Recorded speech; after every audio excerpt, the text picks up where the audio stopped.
desde el punto de vista de la defraudación fiscal o el fraude fiscal, cuando hablamos de que puede ser el delito antecedente del delito de lavado de activos, ¿cuál es el efecto que se persigue y desde cuándo está esta óptica de que el fraude fiscal puede ser considerado como un delito antecedente o un delito de base para los efectos del blanqueo de capitales?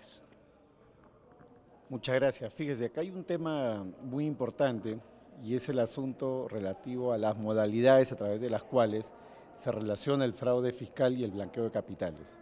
Por un lado, muchas veces el delito fiscal es un delito que se comete luego de cometido el delito de blanqueo de capitales, de manera que ahí estamos ante supuestos de presunta defraudación tributaria por la omisión fraudulenta en el pago de rentas ilícitas, cosa que ha generado una gran discusión en todo el continente en relación a si existe o no un deber de tributar sobre las rentas ilícitas, dado que el organismo tributario o recaudador normalmente no se fija en la licitud o ilicitud de los activos, sino se fija más bien en el incremento patrimonial y en la necesidad de pago. Por otro lado, y esto tiene que ver ya con la segunda modalidad, se tienen los casos en los cuales el lavado de activos es un delito antecedente o precedente al propio lavado de activos, o incluso el fraude tributario se constituye como una forma de delito precedente para el lavado de activos.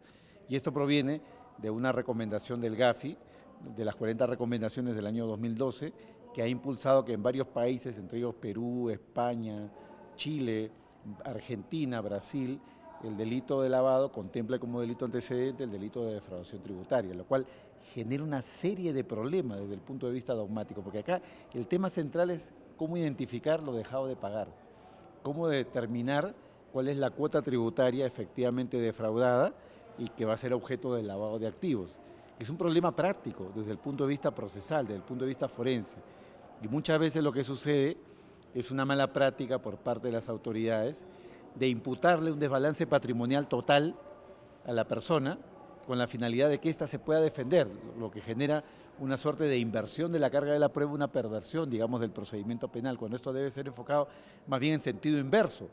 Es el Ministerio Público quien tiene el deber de la carga de la prueba y tiene el deber de establecer cuál es la concreta cuota tributaria defraudada y que ha sido luego posteriormente sometido a actos de lavado.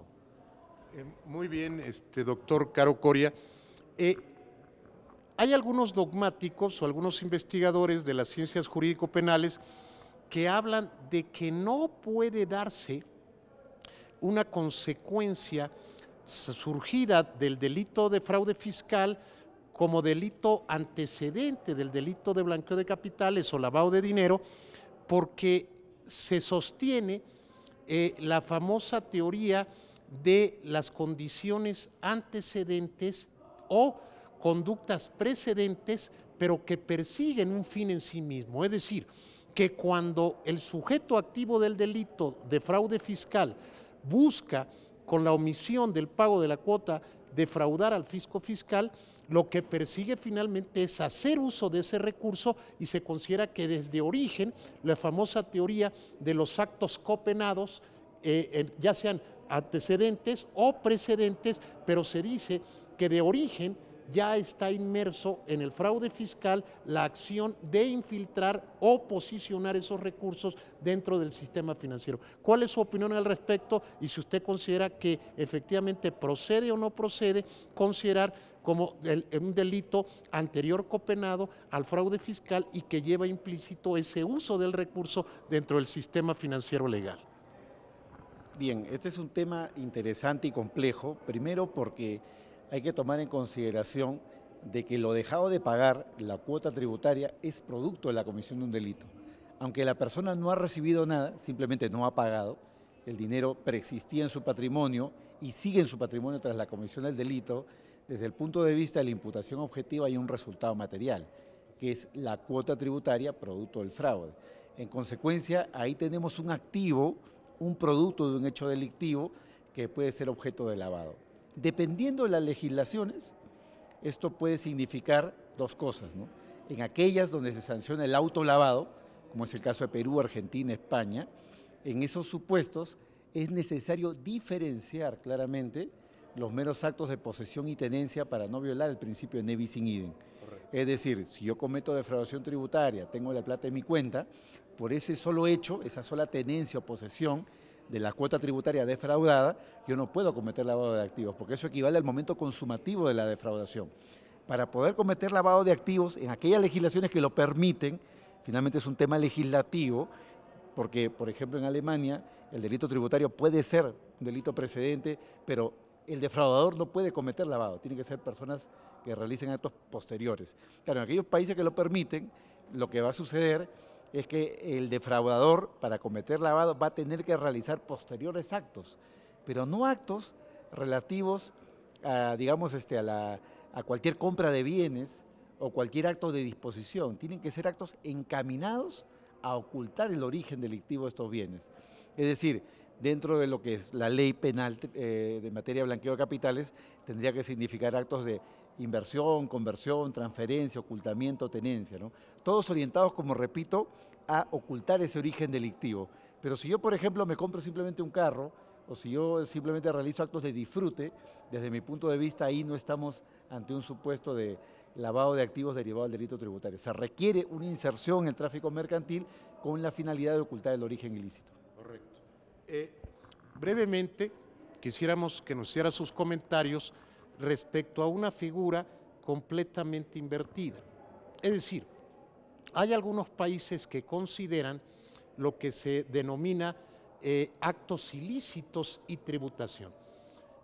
Y en sentido contrario, ¿es posible, según su criterio, que los ingresos provenientes de blanqueo de capitales, hay algunos países que dicen que deben tributar, independientemente del origen lícito o ilícito de los mismos? ¿Cuál es su opinión? ¿Considera que debe sostenerse básicamente como una acción de decomiso, de extinción de dominio, o aquellos que dicen, como el famoso caso Ballena Blanca de España, donde se decía que no basta con que sean ingresos provenientes del blanqueo de capitales o lavado de activos, sino que deben tributar esos ingresos y que por lo tanto no hay posibilidad, por tratarse todo de una obligación de contribuir al gasto público? ¿Cuál es su opinión al respecto? Fíjese, este tema ha sido trabajado en Perú a partir de un caso, que es el caso del general Nicolás de Varia Hermosa. A él se le detectó, producto de la corrupción, 21 millones de dólares en Suiza. Devolvió el dinero, pero además se le obligó a pagar el tributo que nunca pagó porque no tenía el dinero ya para pagar 7 millones de dólares, que era el 30% de esos 21. Bueno, yo pienso con mucha claridad que no puede existir una contradicción con la cosa juzgada. Es decir, el fisco, el organismo tributario, tiene la posibilidad de presumir que hay un enriquecimiento ilícito, un enriquecimiento indebido, en aquellos casos en los que no se conoce cuál es el origen. Si a alguien le imputan una renta ilícita, una renta presunta, existe el deber de tributación. Pero si en el caso concreto ya quedó probado, es decir, se rompe la presunción de ilicitud y ya no es una presunción, sino está probado que proviene de un delito y no de una simple ilicitud administrativa, entonces en ese caso, desde mi punto de vista, lo que procede es aplicar todas las consecuencias jurídico-patrimoniales del delito y no aplicar ahí un deber de tributación, porque el deber de tributación tiene que tener sobre la base acciones lícitas. De lo contrario, pues los narcotraficantes también tendrían que pagar impuestos. Las personas que realizan actos de extorsión también tendrían que pagar impuestos. Las personas que cometen delitos graves como trata de personas tendrían que pagar impuestos, lo cual es un absurdo. El Estado puede presumir, en tanto no conozca el origen, pero si ya lo conoce, porque en el caso se ha probado que ha habido tráfico de drogas, trata de personas, etcétera, lo que tiene que hacer el Estado no es aplicar el pago del impuesto a la renta. Lo que tiene que hacer el Estado en esos casos es decomisar, confiscar, incautar, eventualmente aplicar la regla de la extinción de dominio en aquellos países que la tengan.